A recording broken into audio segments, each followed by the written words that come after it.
Hi everyone, if your Verizon phone is stuck on SOS mode, it can really disrupt your day since you lose regular calling and data access.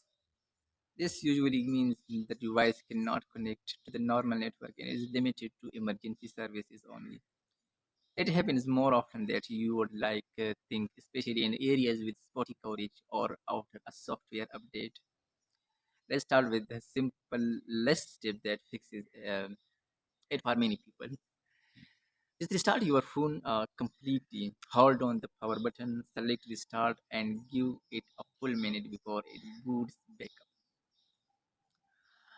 Once it's on again, check the signal bars right away. Sometimes a quick reboot refreshes the connection to nearby towers and pulls you out of SOS. If that does not work, try toggling airplane mode. Sweep down to open your quick settings. Turn airplane mode on for about 15 seconds. Then turn it back off. This forces the phone to scan for networks again. Next, take a look at your SIM card. Power off the phone. Remove the SIM. Take it carefully and make sure the card is clean and seated properly. Dust or slight misalignment can cause these issues. Pop it back in, restart, and see if the signal returns. In some cases, the phone just needs that physical reset to recognize the SIM again. Another thing worth trying is checking for software updates. Go into your setting, look for system or software update, and install anything available. Outdated software often leads to connection glitches like this. If you still stuck, reset your network setting. This clears saved Wi-Fi passwords and VPN info about his resolve deeper carrier connection problem. You will find the general settings under reset options.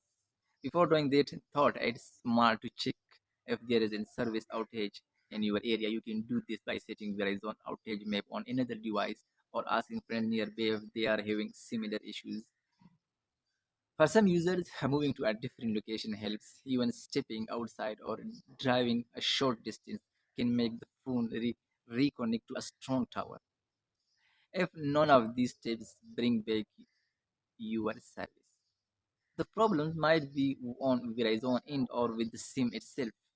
In that situation, reaching out to their customer support through that or another phone is usually the next move.